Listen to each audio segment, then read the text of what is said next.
ভূমিস্খলনত আহত হৈছে 4জন জোৱান। পাঞ্চু প্ৰতিম বৰা, সীমান্ত পাঠক, দিলদাৰ হুছেইন আৰু ধ্ৰুৱজ্যোতি দত্ত আহত হৈছে। এই ঘটনাত পাহাৰৰ মাটি খহাত আৰক্ষী চকীৰো যথেষ্ট ক্ষতিসাধন হৈছে। নিশা হোটেলত কটাবলগীয়া হয় আৰক্ষী বিষয়া আৰু জোৱানে। আৰু এতিয়াও আৰক্ষী চকীৰ ওপৰত বিপদসংকুলভাৱে আছে এটা বাসগৃহ।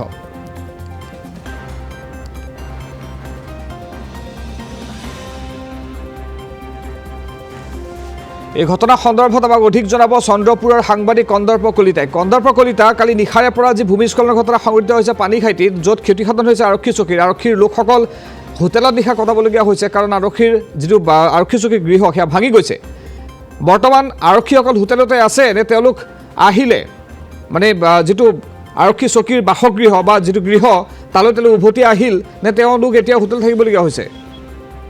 হয় নীলোৎপল, যোৱা নিশা সংঘটিত হৈছিল এই ভয়ংকৰ ভূমিস্খলনৰ ঘটনা। আৰু পানীখাইটিত যি আৰক্ষী চকী আছে, আৰক্ষী চকীৰ ওচৰৰে যি পাহাৰখন আছে, পাহাৰৰ পৰা খহি আছিলে বৃহৎ অংকৰ ভূমি, যাৰ বিনিময়ত আপোনাৰ আৰক্ষী চকীৰ দুখনকৈ দেৱাল ভাঙি পৰিছিলে আৰু কেইবাজনো আৰক্ষী কম বেছি পৰিমাণে আহত হৈছিল। যদি ইয়াৰ 4জন অলপ গুৰুতৰভাৱে আহত হৈছিলে, তেওঁলোকক উন্নত চিকিৎসা কৰা আৰু নিশাৰ ভাগত যি আৰক্ষী জোৱানসকল আছিল তেওঁলোকক হোটেলত ৰখা হৈছিলে। বৰ্তমান তেওঁলোকৰ যিটো কৰ্তব্য পালন কৰিব লাগিব, সেয়েহে তেওঁলোকক পুনৰ আৰক্ষী চকীলৈ অনা হৈছে আৰু বৰ্তমান কৰ্তব্য নিয়োজিত হৈছে।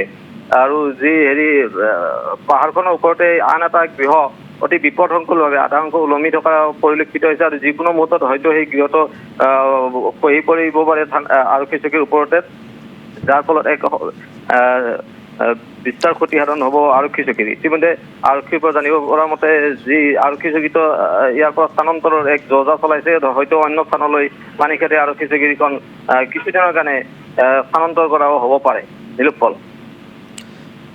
হয়, ধন্যবাদ জ্ঞাপন কৰিছোঁ আপোনাৰ কন্দৰ্প কলিতা তথ্যখিনি জনোৱাৰ বাবে। কালি নিশাৰে পৰা ঘটনা সংঘটিত হৈছে। ভূমিস্খলনৰ কবলত পৰিছে পানীখাইটি আৰক্ষী চকী। পানীখাইটি আৰক্ষী চকীৰ গৃহৰ যথেষ্ট ক্ষতিসাধন হৈছে। দুখনকৈ দেৱাল ভাঙি গৈছে, লগতে 4জনকৈ আৰক্ষী জোৱান আহত হৈছে। এটা মানে ডাঙৰকৈ এটা শব্দ আহিলে, তাৰপিছত মানে আমাৰ গোটেই মানে আমাৰ ষ্টাফৰ মানুহবোৰ ৰুমৰ ভিতৰতে আছিলে। তাৰপিছত মানে চাউণ্ডটো যেতিয়া পালে তো মানে মাটিখিনি খহি আহিলে, খহি অহাৰ লগে লগে ল'ৰাখিনি মানুহখিনি চব পলালে।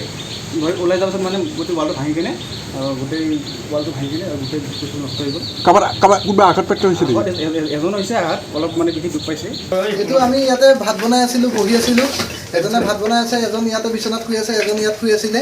তেতিয়াতে একদম এটা ডাঙৰ চাউণ্ড কৰি পেলাই গোটেই ৱালে চোৱালে ভাগি গোটেই ভিতৰত মাটি সোমাই গৈছে। আমি আৰু প্ৰথম বাচিছোঁ আৰু গোটেই পিনে এনেকৈ আমি দৌৰিছোঁ। কিমানজনমান আছিল আপোনালোকে ইয়াতে? আমি ইয়াতে 3জন আছিলোঁ, এজনে ভাত বনাই আছিলে, 2জন আমি শুই আছিলোঁ। চাউণ্ডটো শুনিয়ে আৰু আমি পলাইছোঁ, পলোৱাৰ লগে লগে আৰু এইখন ৱালখন গোটেই ভাগি পৰিছে।